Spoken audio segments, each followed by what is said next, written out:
I met a gypsy.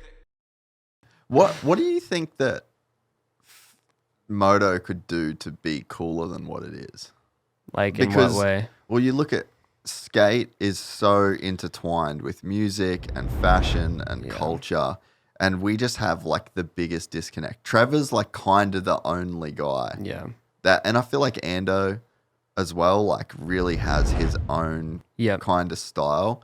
Yeah. But we're so disconnected from culture at large, you know? Like, I don't know. Do you have any opinions on it? Man, I mean, opinions maybe, but like actual, like a plan that could do anything, no. Because like, I don't really know, to be honest. But I don't know. I think skating is just, it's so attainable and so like, it's like so urban in a sense where like you go to New York City and like dudes are just skating around and they just look Barcelona. Cool. And people are like, oh, that's like just part of culture. Like it's the fucking, the bird flies by, the dude with the sandwich walks by, the skater always up the curb. It's like so integrated now, I think, into like culture that it's just, I don't know. I think you see a lot of really cool people skating too, like that break into these other roles in life. Like you got dudes like maybe like an Evan Mock or like, I don't know, who like when Dylan was alive, like Dylan Reeder, and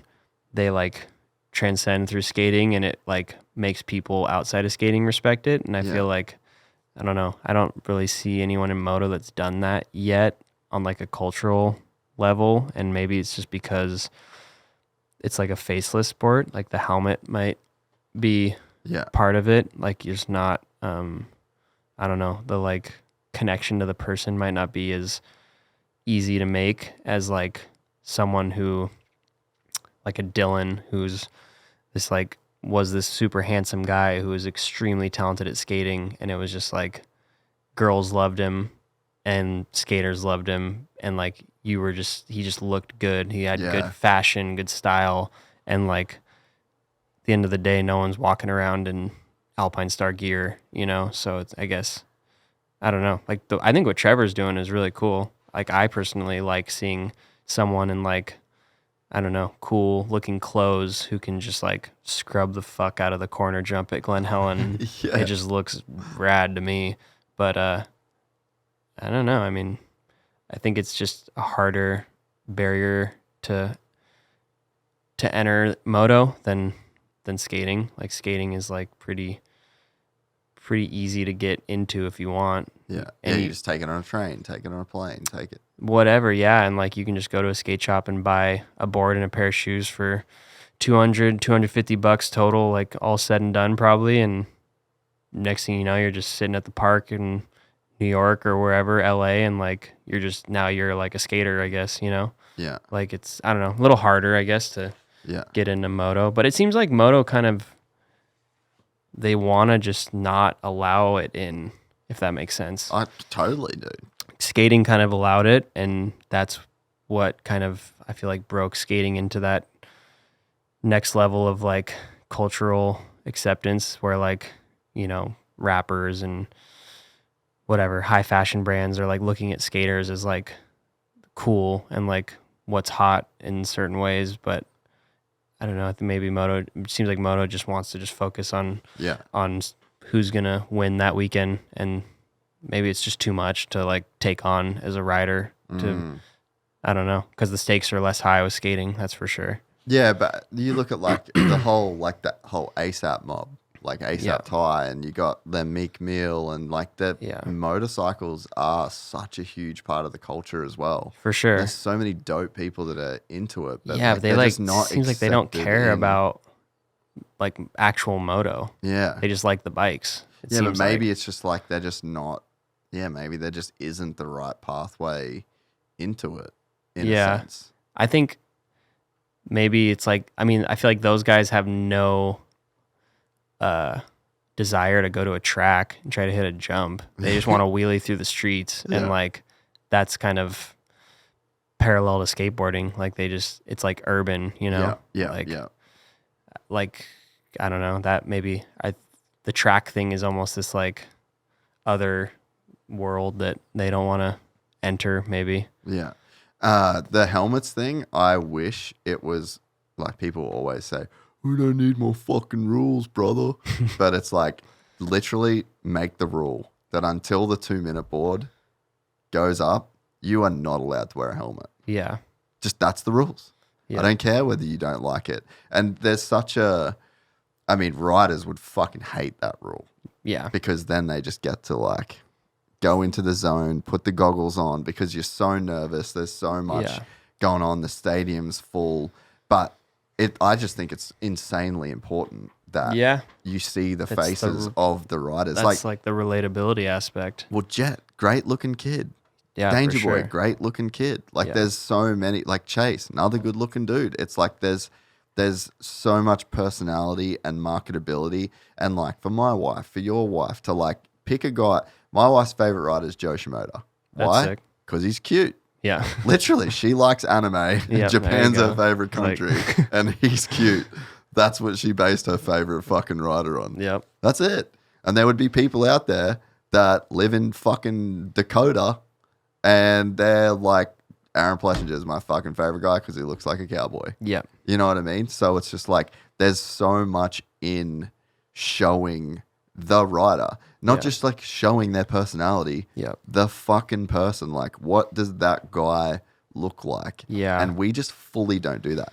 And it should be mandated. I feel like maybe the biggest disconnect is that the average skater can just grab a board at any moment and start skating, and like that's what they look like when they skate. Yeah. And like the moto is just, it's a lot of gear and a lot of stuff to have to put on, and you're not just like in what Trevor's doing. You're like not in like clothes like that, and or you, no gloves. Yeah, no gloves by accident. But yeah, I feel like in skating we saw a big change when Supreme started doing their videos with Bill Strobeck, who would like really emphasize like these really close, tight shots on skaters' faces as they're rolling up, and then pan down to their feet, and then like it was this very specific style of filming that kind of like fully changed skating forever. Like after that, those videos came out, like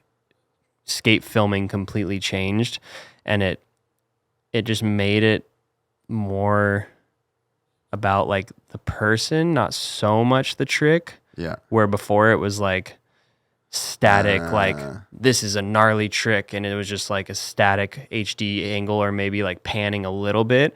And then now it's like, this dude looks fucking cool. I'm going to film him really tight, show like a trick that maybe isn't the gnarliest trick, but just looks good and he looks cool. And like, that's the clip. And it's like Supreme really did a good job of figuring that formula out. And like, now they just are like the lead force of like that type of like fashion forward skate industry stuff. And that was like it transcended skating. Like snowboarders started doing it. Like, can you find an exact, like what would type in like Supreme. It makes so much sense. I don't know. Like just type in Supreme Bill Strobeck or something. There you go. Yeah. Watch like Candyland. Like if you watch that, like how many views does this have? Yeah, go down. It's like 3-point-something million. Like, dude, that's crazy for a skate video. That's like a lot of views. That's the other cool thing. So like if you fast forward a little bit, like this is more a dude that passed away, and it's like a dedication clip. But go back, go back a little there, like right there, like watch from there. Like this is what fully changed skating.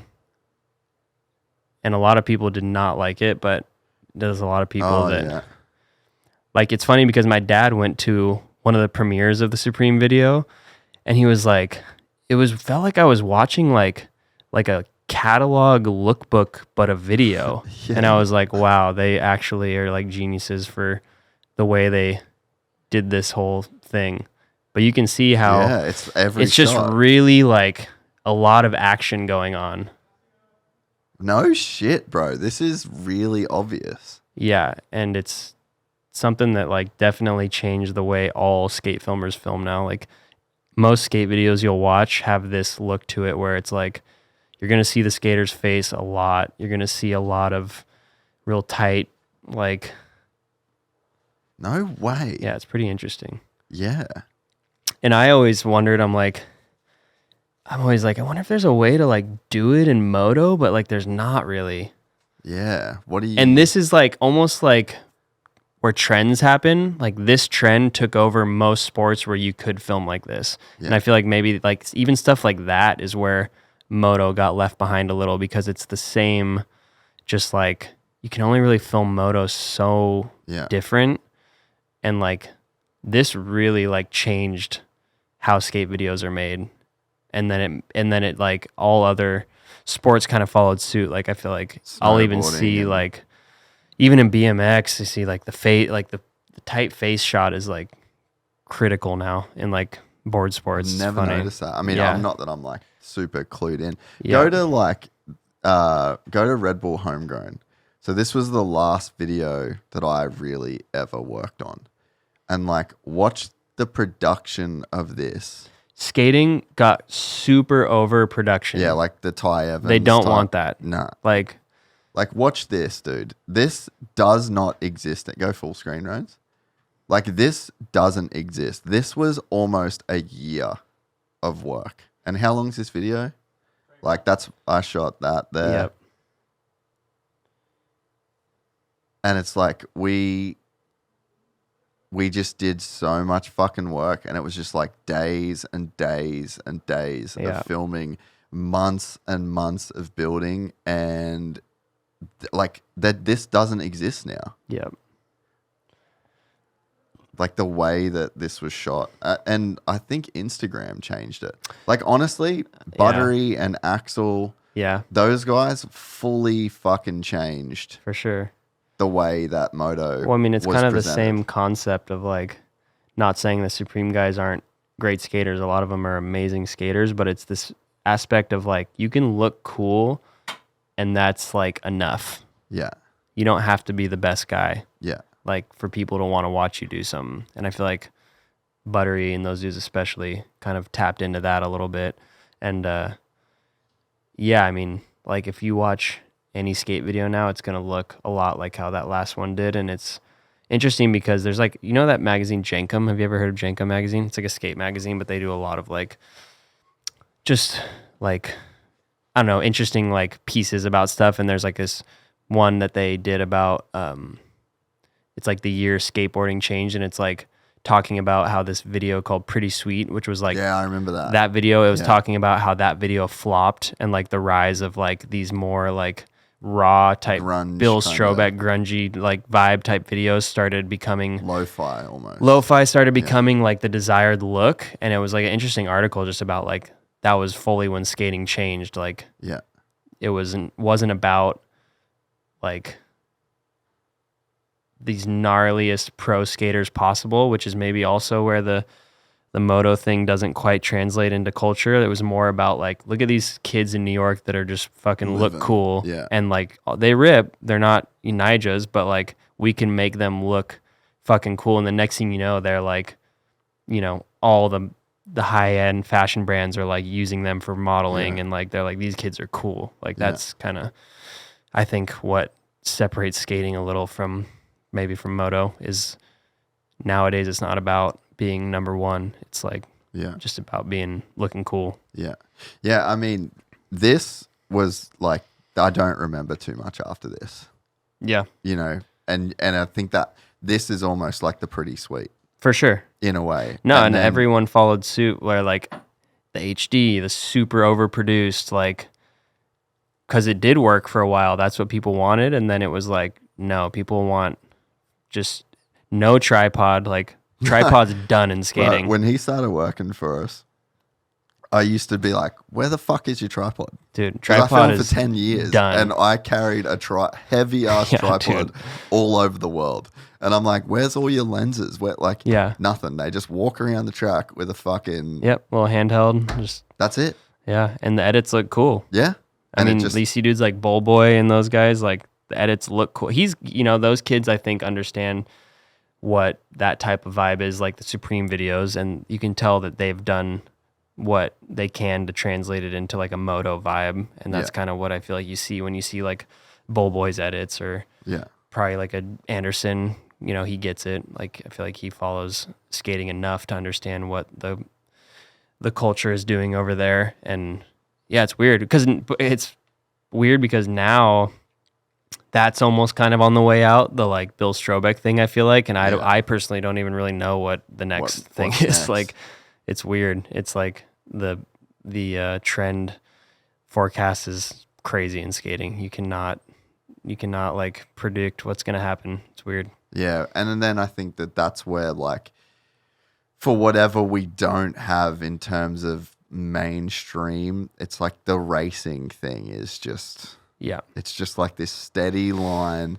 You get records. There's a Jeremy McGrath. There's a Ricky Carmichael. There's a James Well, nothing Stewart. changes. Does it? It's just like you get these legacies and you get these bikes that do well and these and it just kind of like builds on itself and it just keeps going and going. It like kind of doesn't stop.